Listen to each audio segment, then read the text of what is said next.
wabarakatuh. Nama saya Keisha, saya dari kelas 9A. Saya ingin mempresentasikan tentang anti-bullying dari tugas bahasa Indonesia dari Miss Via.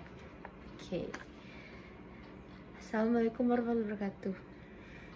Dalam kehidupan majemuk, perbedaan itu hal biasa. Fitrah orang biasa bilang, tidak ada kelompok massa yang memiliki kesamaan total.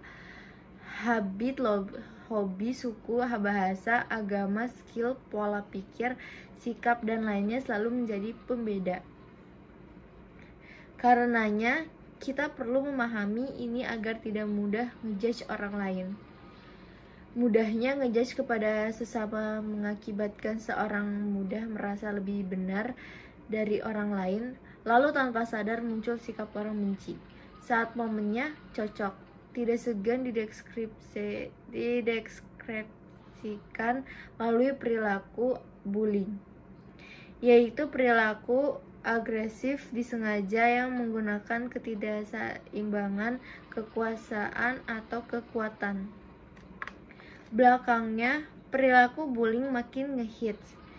Setidaknya orang-orang sering menyebut, tapi ingat, bullying itu berbeda dengan berkonflik. Kalau konflik melibatkan antagonisme antara dua individu atau lebih, ada dua pihak yang saling serang, baik fisik maupun mental. Artinya setiap dua individu atau lebih dapat berkonflik, berselisih, atau berkelahi. Lain halnya dengan bullying, yang terjadi begitu saja dengan ketidakseimbangan kekuatan. Bentuknya macam-macam seperti mengejek, merendahkan, meludah, menghina dengan kata-kata kotor, dan keji, memukul, menendang, dan perilaku penyerangan lainnya. Di era sekarang, bullying makin menggila. Di sekolah-sekolah banyak terjadi bullying antara perjuangan penganiayanya. Beberapa banyak anak-anak sekolah yang trauma gegara perilaku ini. Juga sudah tidak terhitung yang sakit, cacat, dan meninggal. Fenomenanya ada di sekolah biasa. Ada juga di sekolah yang merupakan gaya semi militer. Bagaimana perilaku bullying di dunia maya? Jawabannya seperti kita tahu, sangat amat memperhatikannya. Perilakunya makin tak terbatas. Setiap orang yang biasa pakai gadget berpotensi menjadi perilaku korbannya, apalagi melalui dari politikus, pejabat, seniman, artis, sama kiai, ulama, ustadz, guru, dan hampir semua orang yang aktif dan diberitakan di dunia maya, apalagi di musim-musim politik. Bentuk bullying berupa ujaran kebencian, caci maki, umpatan, hinaan, sumpah, serapan, dan lain-lain. Ini fakta dan terjadi di depan mata kita. Kalau dilacak dalam sejarah perilaku bullying, sebenarnya sudah ada sejak manusia mulai hidup berkelompok. Saat manusia berinteraksi antara satu dengan yang lain. Kenapa? Karena manusia menurut Al-Ghazali memiliki daya jiwa kebinatangan bahimiyah yang tercukup unsur hazab, marah, dan syahwat birahi. Sejak zaman Nabi Adam, sifat itu sudah ada. Kisah Qabil dan Habil menjadi bukti akan hal ini. Mungkin lebih dekat disebut konflik daripada bullying. Nah, pada era pra-Islam begitu banyak perilaku bullying. Suku yang kuat bisa membuli suku yang lebih lemah. Demikian juga negara-negara kuat sering ngebully negara-negara kecil. Di zaman kerajaan Nusantara, kerajaan besar membuli kerajaan yang lebih kecil. Bullying dilakukan karena adanya ketidakseimbangan kekuatan. Tidak ada kesetaraan posisi sehingga yang besar berbuat seenaknya kepada yang lebih kecil. Agak-agak kesini, coba dicermati beberapa kali bangsa kita dibully oleh bangsa asing. Berapa lama kita dibully oleh Belanda? Berapa tahun Indonesia dibully oleh Jepang?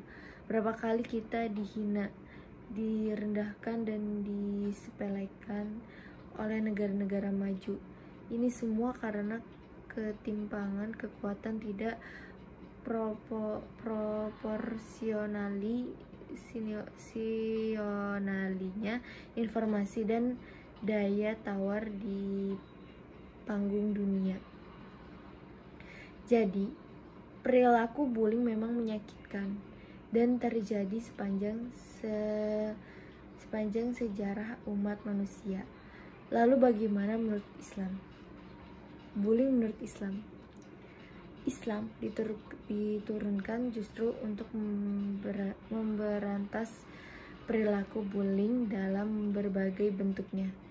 Seperti diuraikan di atas bagaimana budaya bullying marak terjadi pada masyarakat Arab pra-Islam bahkan sejarah manusia kuno. Kemunculan perbudakan dalam sejarah dunia akibat peperangan, penculikan, dan kemiskinan. Sistem penduduk adalah bentuk bullying yang paling nyata karena adanya ketidakseimbangan, dan Islam datang untuk memberantasnya. Sistem perbudakan pada masyarakat pra-Islam berjalan di semua ini kehidupan. Siapa yang kuat maka dia berhak mendapatkan hamba sahaya yang bisa diperjualbelikan seperti barang pendagangan, bisa dikawinkan, dijadikan buruh kasar. Sistem pribadi atau lainnya, harta dan martabat kemanusiaannya hilang. Status kehambaannya begitu hina.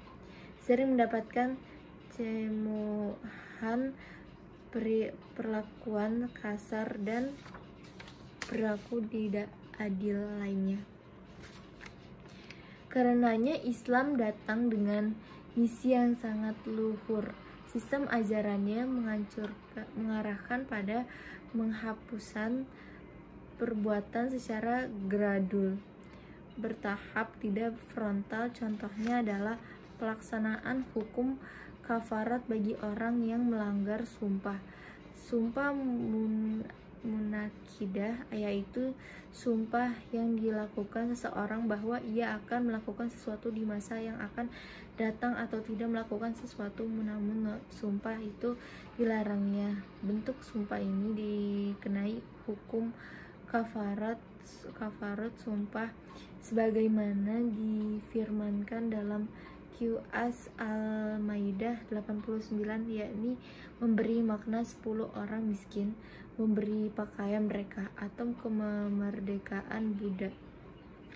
Perintah memerdekakan budak adalah cara Islam menghapus ketidakadilan di dunia ini. Dalam Islam, manusia ditempatkan sebagai makhluk yang tercipta. Islam lahir didasarkan pada spirit mengganggukan Tuhan dan memuliakan sesama dengan menjunjung tinggi akhlak. Disebut dalam sebuah hadis Nabi, innama bu'istu liutamima makarimal akhlak. HR Buakhari. Artinya sesungguhnya aku diutus di muka bumi untuk menyempurnakan kemuliaan akhlak. Pesan utama hadis ini adalah bagaimana Islam datang untuk membimbing umat manusia untuk berpegang teguh pada etika kemanusiaan. Bullying, penindasan terhadap kaum lemah seperti perbudakan, bertindak semena-mena, kezaliman, ketidakkeadilan gender, dan lain-lain adalah musuh Islam paling nyata saat itu. Islam datang membawa keteraturan, keterbitan, menghormati harkat dan martabat manusia dengan saling menghargai antara satu dengan yang lain, mengunjungi tinggi kehormatan dan perilaku mulia lainnya. Hai orang-orang yang beriman, janganlah suatu kaum mengolok-olok kaum yang lain, karena boleh jadi mereka yang diolok-olok itu lebih baik dari mereka yang mengolok-olok. Dan jangan pula wanita-wanita mengolok-olok wanita yang lain, karena boleh jadi wanita-wanita yang diperolok-olok itu lebih baik dari wanita yang mengolok-olok. Dan janganlah kau mencela darimu sendiri. QS Al-Hujurat ayat 49-11. Ayat tersebut jelas melarang kita mengolok-olok, menghina, apalagi menyakiti secara fisik kepada sesama, karena bisa jadi orang yang diolok-olok atau dihina lebih mulia yang mengolok-olok dalam tinjuan apapun. Penghinaan adalah perbuatan tercela menyakiti hati orang lain, apalagi dilakukan di hadapan publik. Demikian halnya bullying di dunia nyata dan maya yang berisi umpatan, ujaran kebencian, caci maki, sumpah serapah atau serangan fisik kepada pihak lain adalah perilaku keji, fahsya. Jadi hukum bullying adalah haram, karena termasuk sikap dan perilaku menyakiti orang lain dapat merusak nama baik, citra, atau harkat kemanusiaan. Dengan alasan apapun, bullying tetap dilarang oleh Islam. Bagi para pelaku yang terlanjur melakukannya, harus meminta maaf kepada korban agar dosanya diampuni oleh Tuhan. Wallahu a'lam. Jadi sekian dari saya. Mohon maaf sekian kalau saya bacanya masih terbata-bata. Wassalamualaikum warahmatullahi wabarakatuh.